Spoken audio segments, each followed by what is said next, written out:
કે વૈષ્ણવ માટે કોઈ એક એવી વસ્તુ જે હંમેશા એના માટે બાધક હોય, જે હંમેશા વૈષ્ણવ માટે બાધક હોય, ભગવત પ્રાપ્તિમાં જે હંમેશા આડી આવતી હોય એવી કોઈ વસ્તુ હોય વૈષ્ણવ માટે, તો એ છે પ્રભુ પ્રત્યેનો અવિશ્વાસ. એ મહાપ્રભુજી આજ્ઞા કરે છે. એટલે મહાપ્રભુજી શું આજ્ઞા કરે છે કે અવિશ્વાસો ન કર્તવ્ય, વૈષ્ણવે ક્યારે પણ અવિશ્વાસ નહીં કરવું. આગળ મહાપ્રભુજી બહુ એક સુંદર ઉદાહરણ આપે છે આપણને. બ્રહ્માસ્ત્ર ચાતકૌ ભાવ્યૌ પ્રાપ્તમ સેવેત નિર્મમ. મહાપ્રભુજી આજ્ઞા કરે છે કે જો વિશ્વાસ સાધક છે અને અવિશ્વાસ બાધક છે, એનું નિરૂપણ કરતાં કરતાં મહાપ્રભુજી આપણને બે ઉદાહરણો આપણી સામે આપશ્રી આજ્ઞા કરે છે આપણને કે અવિશ્વાસ બાધક છે એમાં ઉદાહરણ છે બ્રહ્માસ્ત્રનો. હવે એવું થયું વૈષ્ણવ કે જ્યારે હનુમાનજી લંકા ગયા, હનુમાનજી પધાર્યા લંકા, તો ત્યાં એમને બ્રહ્માસ્ત્રથી બાંધવામાં આવ્યા રાવણના દરબારમાં. હવે બ્રહ્માસ્ત્રની આમ ફિઝિકલ એની જે થિકનેસ હોય છે ને, બહુ એટલે પાતળી દોરી હોય છે બ્રહ્માસ્ત્ર. હવે રાવણ સિંહાસન પર બેસે તો રાવણને થયું કે અરે તમે લોકો આને શું સમજો છો? આટલો મોટો યોદ્ધા છે, આટલો મોટો વીર વાનર છે, આ તમારે કોઈ આટલી પાતળી દોરીથી આ બંધાઈ જશે? રાવણ કહેતો હતો બધાને. એટલે રાવણે કીધું કે આ બધું છોડો, બ્રહ્માસ્ત્ર છોડો, આના માટે મોટા લોખંડના સળિયાઓ લાવો, મોટા લોખંડની ચેન્જ લાવો અને આનાથી એને બાંધો. તો એવું કરવામાં આવ્યું. બ્રહ્માસ્ત્ર છોડ્યું જ્યાં, તો હનુમાનજી તો પધારી ગયા અને આખી લંકા આપશ્રીએ બાળી દીધી. એટલે રાવણને કારણ કે બ્રહ્માસ્ત્રમાં અવિશ્વાસ થયો, એટલે એનો નાશનું કારણ એ અવિશ્વાસ બની ગયો. હવે જો આ એક અવિશ્વાસની વાર્તા મહાપ્રભુજી આગળ કરી. હવે આનાથી વિપરીત વિશ્વાસ, એમાં મહાપ્રભુજી આપણને ઉદાહરણ આપે છે ચાતક પક્ષીનો. ચાતક પક્ષી વૈષ્ણવો એક પક્ષી હોય છે અને એનો એવો વ્રત રહે છે કે સ્વાતિ નક્ષત્રમાં જે જલબિંદુ પડે એનું જ એ ગ્રહણ કરે છે. નક્ષત્રોમાં એક નક્ષત્ર છે સ્વાતિ નક્ષત્ર, એમાં જ્યારે વરસાદ પડે એનું જ ગ્રહણ, એના જલનું ગ્રહણ આ પક્ષીઓ કરે છે. અને એવું કહેવાય પણ છે કે એ નક્ષત્રમાં વરસાદ પડે અને પડે જ એવું, કારણ કે એ લોકોનો એ પ્રત્યે વિશ્વાસ છે કે આ નક્ષત્રમાં વરસાદ પડશે જ.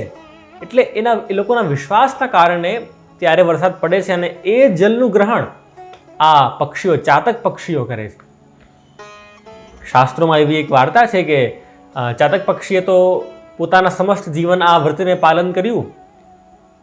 એક દિવસ એ લોકોએ પોતાના દીકરાઓને, વંશજોને પૂછ્યું કે ભાઈ અમે તો અમારી સમસ્ત જીવન આ વ્રતનું પાલન કર્યું છે, શું તમે પણ કરશો? તો ત્યારે જે વંશજો હતા એ લોકોએ કીધું કે હે ગુરુવર, અમને તો આજે ખબર પડી કે સ્વાતિ નક્ષત્ર સિવાય પણ આ ધરતી પર કોઈ બીજું જળ પણ છે. જો કેટલું વિશ્વાસનું, કેટલી પરાકાષ્ઠા છે આ ચાતકો, કે એ લોકોએ કીધું કે અમને તો આજ સુધી ખબર જ નહીં હતી કે આ જળ સિવાય કોઈ બીજું જળ પણ પીવાય. તો એટલે અવિશ્વાસ બાધક છે અને વિશ્વાસ સાધક છે એ વસ્તુનું પ્રતિપાદન મહાપ્રભુજી આપણને બે ઉદાહરણો દ્વારા આપણને સમજાવ્યું. એટલે અવિશ્વાસમાં મહાપ્રભુજી ઉદાહરણ આપ્યું છે બ્રહ્માસ્ત્રનો, કે રાવણની જેમ તમે પણ એમાં અવિશ્વાસ કરશો, બ્રહ્માસ્ત્રમાં તમારો પણ નાશ થશે. અને વિશ્વાસમાં આપશ્રીએ ચાતકનું આપણને ઉદાહરણ આપ્યું કે ચાતક પક્ષી જેવા આપણા બધામાં પણ વિશ્વાસ હોવો જોઈએ. તો એવું કહેવાય છે વૈષ્ણવ કે ભગવત પ્રાપ્તિ માટે સર્વથા, અર્થાત આપણે કહી શકીએ કે સૌથી મોટો કોઈ બાધક હોય ને તો અવિશ્વાસ છે. ચૈતન્ય મહાપ્રભુ ના મુખ્ય 6 શિષ્યો થયા. એમાંના એક થયા રૂપ ગોસ્વામી. એમણે ભક્તિ રસામૃત સિંધુ એક નામનો ગ્રંથ લખ્યો છે રૂપ ગોસ્વામીએ. હવે એમાં એવું લખે છે, એક શ્લોક છે એવો કે આદૌ શ્રદ્ધા તતઃ સાધુ સંગોથ ભજન ક્રિયા. એમાં એવો ભગવત પ્રાપ્તિ કેવી રીતે થાય એના આપણને ઉપાયો બતાવે છે. તો એ જણાવે છે કે ભગવત પ્રાપ્તિ માટે સૌથી ફર્સ્ટ કોઈ સ્ટેપ હોય, સૌથી પ્રાઇમરી સ્ટેપ એ છે આદૌ શ્રદ્ધા, એટલે વિશ્વાસ. વિશ્વાસ વગર ભક્તિના માર્ગ પર વૈષ્ણવ આગળ આપણે વધી જ નહીં શકીએ. જો આપણે ત્યાં પ્રસંગ જેમ પ્રભુએ ગિરિરાજજી ઉપાડ્યા, હવે તમે વિચારો એ એ સમયની આપણે જો સ્થિતિ વિચારીએ તો પ્રભુએ આગે કરી હશે કે ચાલો હું ગિરિરાજી ઉપાડું છું ને એ સમસ્ત વ્રજવાસીઓ આપ પોતાનું બધું જ લઈને ગિરિરાજીની અંડરમાં આવી જાઓ.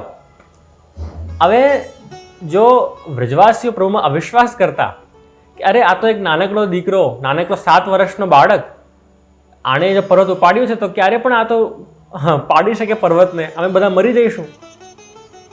પણ વ્રજવાસીઓએ એ લોકોના મનમાં આવો વિચાર નહીં આવ્યો. એ લોકોએ પ્રભુમાં વિશ્વાસ કર્યો છે.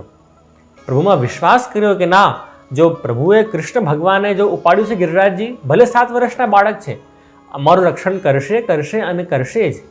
એટલે આપણને બધાને પણ એ વ્રજવાસી જેવા બનવું છે કે પ્રભુ જે પણ આજ્ઞા કરે એમાં આપણને એમના પ્રભુની પાછળ પાછળ જ ચાલવું છે. જો ભાગવતજીના 11મા સ્કંદના 2જા અધ્યાયમાં ભક્તિ વિશે બહુ સુંદર વાત કહેવામાં આવી કે યાના સ્થાય નરો રાજ ન પ્રમાદ્યેત કરહિચિત ધાવન મીલ્યવા નેત્રેન સ્ખલેન પતે દિહ. ભક્તિનો માર્ગ કેવો છે? આ ભક્તિનો માર્ગ છે ને વૈષ્ણવ રાજમાર્ગ છે. આ તમારા હાઈવે કેવા હોય, આપણા જેમ એક્સપ્રેસ વે હોય, બરોડા અમદાવાદ એક્સપ્રેસ વે છે, એમાં છે ને ધાવનની મીલ્યવા નેત્રેન, એમાં છે ને આપણને બસ તમારા આંખ બંધ કરો અને બસ ગાડી દોડાવો. કારણ કે ભક્તિના માર્ગમાં, ભક્તિના પથ પર પડવાનું પણ ભય નથી અને લપસવાનું પણ ભય નથી. ભક્તિ એવી છે, આ આપણા લોકલ રસ્તાઓ નથી કે જ્યાં ખાડાઓ આવે ને સ્પીડ બ્રેકર આવે, એવું માર્ગ નથી ભક્તિનો. આ રાજમાર્ગ છે. એટલે આમાં ભાગવતજી કહે છે 11મા સ્કંદના 2જા અધ્યાયમાં કે દોડો, આંખ બંધ કરીને દોડો. તમે કેવા પણ હશો પ્રભુ તમારો ઉદ્ધાર કરશે કરશે ને કરશે. અરે પ્રભુએ પૂતનાનો ઉદ્ધાર કર્યો. જે પ્રભુને મારવા આવી તો પણ પ્રભુએ એને પોતાની માતાની ગતિ આપી. લેભે ગતિમ ધાત્ર્યુચિતામ તતુન્યમ કંબા દયાલુમ શરણમ વ્રજેમાં, ભાગવતજી કહે છે. એટલે ભક્તિનો માર્ગ એવો છે કે એમાં બસ આંખ બંધ કરીને દોડવું જ છે. પ્રભુમાં વિશ્વાસ રાખો અને બસ જેમ મેં કીધું ને કે રાજમાર્ગ છે. ધાવન નિમિલ્યવા નેત્રેન સ્ખલેન પતે દિહ.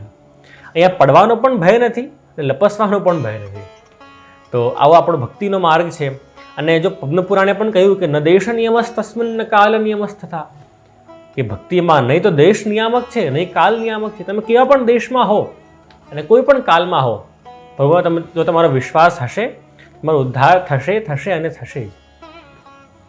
તો આ પ્રમાણે વૈષ્ણવ વિશ્વાસમાં ખૂબ મહાત્મ્ય છે અને અવિશ્વાસ કેવી રીતે બાધક છે એની ચર્ચા આપણે બધા કરતા હતા.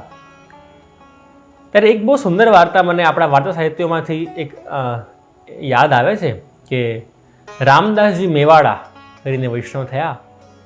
રામદાસજી અને એમના પિતા મેવાડમાં રહેતા હતા, પણ રણછોડરાયજીના દર્શન કરવા એ લોકો ગુજરાત આવ્યા અને ત્યાં શ્રી મહાપ્રભુજી ત્યારે ત્યાં જ બિરાજતા હતા. હવે રામદાસજીને તરત જ ભાવ થયો કે અરે આ તો સાક્ષાત પ્રભુ છે, શરણ જવું છે તો આમની જ શરણ જવું છે. પણ પિતાને રામદાસજીએ વાત કરી આ કે આપણે આમની શરણ જઈએ. તો પિતાએ કીધું કે અરે આ તો સાધારણ બ્રાહ્મણ છે, તમે આમની કેમ શરણ જાઓ છો? પણ રામદાસજીને મનમાં હતું કે નહીં, શરણ જવું છે તો હવે મહાપ્રભુજીની જ શરણ જવું છે. તો એ ચૂપચાપ મહાપ્રભુજીને રામદાસજી મળવા આવ્યા અને વિનંતી કરી કે જે અમને આપના સેવક બનાવો. તો મહાપ્રભુજી આગે કરી કે તને તો સ્વીકારી લઈશું કારણ કે તું દૈવી જીવ છે, પણ તારા જે પિતા છે એ તારાથી જ ભક્તિ માર્ગમાં આવશે અને તું જે કહેશે એમના ઉપર એ સાચું પડશે. મહાપ્રભુજી એવું વરદાન જેવું રામદાસજીને આપ્યું. હવે એક દિવસ રામદાસજીના પિતા રસોઈ કરતા હતા અને એમનો જે હાથ હતો, હાથ એ દાઝી ગયો, બળી ગયો. તો હવે રામદાસજીએ પોતાના હાથમાં જળ લીધું અને કીધું કે જો મહાપ્રભુજી સાક્ષાત પ્રભુ જ હોય તો હું આ જળ નાખું છું અને મારા પિતાનું હાથ ઠીક થઈ જશે. રામદાસજીએ નાખ્યું જળ અને ઠીક પણ થઈ ગયા રામદાસજીના પિતા. પણ કારણ કે એમને અવિશ્વાસ અને શંકા બહુ હતી મહાપ્રભુજીમાં, એટલે એમણે શું કીધું કે નહીં, આ તો મહાપ્રભુજીના કારણે નહીં, આ તો મારા જે કર્મો છે એના કારણે હું બરાબર થયો છું, મારો હાથ બરાબર થયો. અને ત્યારે રામદાસજી અમને શ્રાપ આપ્યો કે તમે અંધ થઈ જશો. અને ત્યારે એવું કહેવાય છે કે તરત જ એમની જે બંને નેત્રો છે રામદાસજીના પિતાના એ ચાલ્યા ગયા. તો હવે કારણ કે એમને અવિશ્વાસ હતો મહાપ્રભુજીમાં, એના કારણે એમને અંધ થવું પડ્યું રામદાસજીના પિતાને. એટલે વૈષ્ણવ અવિશ્વાસ હંમેશા બાધક રહેશે પુષ્ટિ માર્ગમાં અને ભક્તિ માર્ગમાં. પ્રભુ પ્રત્યે ક્યારે પણ અવિશ્વાસ નહીં કરતા. જો કીર્તનોમાં કહેવામાં આવ્યું છે ને કે ચરણ શરણ વ્રજ રાજકુંવર કે હમ વિધિ અવિધિ કછું નહીં જાનત રહેત ભરોસે શ્રી મુરલીધર કે. અમને ખબર નથી કે વિધિ શું છે, અમને એ પણ નથી ખબર કે અવિધિ શું છે. અમે તો કેવલ એ મુરલીધરના જ ભરોસે છીએ. એ જે ભરોસાનું, જે વિશ્વાસનું જે ભાવ છે તમારામાં હોવું જોઈએ. દયારામભાઈએ પણ ગાયું છે કે હરિજંત્રી તું જંત્ર છે, કે પ્રભુ છે ને જંત્રી છે, એ જેવી રીતે જંત્ર વગાડે છે એવી રીતે આપણે રહીએ. તો એટલે એ જે વિશ્વાસ છે કે જૈસે જીવાઓગે વૈસે જીએંગે, સૂર કે પ્રભુ સો કછું ન કહીએ, જો રાખે ત્યોં રહીએ, કૃપા તો લાલ નહીં કી જઈએ. આવો વિશ્વાસ હું આશીર્વાદ આપું છું આ બધામાં રહે. અને જો વિશ્વાસ નહીં કરશો તો શું થશે? આ બધાનું એ નાશ થશે. કારણ કે પ્રભુ આગે કરે છે ભગવદ્ ગીતાના 4th અધ્યાયમાં કે અજ્ઞશ્ચ અશ્રદ્ધાનશ્ચ સંશયાત્મા વિનશ્યતિ. અને એટલે જો સંશય કરશો, જો પ્રભુમાં શંકા કરશો કે પ્રભુ આવું કર્યું હશે કે નહીં પ્રભુએ, કે પ્રભુ મારો ઉદ્ધાર કરશે કે નહીં, પ્રભુ સારું કરશે કે નહીં, આવો અવિશ્વાસ કરશો, હંમેશા નાશ થશે. એટલે અવિશ્વાસ નહીં કરતા. તો આજે આપણે બધાએ શીખ્યું કે વૈષ્ણવ પુષ્ટિપથ પર એક કોઈ બહુ મોટો બાધક કોઈ હોય તો અવિશ્વાસ છે. હંમેશા પ્રભુમાં વિશ્વાસ રાખજો. અને એ જ હું મારા આશીર્વાદ આપીને વક્તવ્યને વિરામ આપું છું. એથી શુભમ.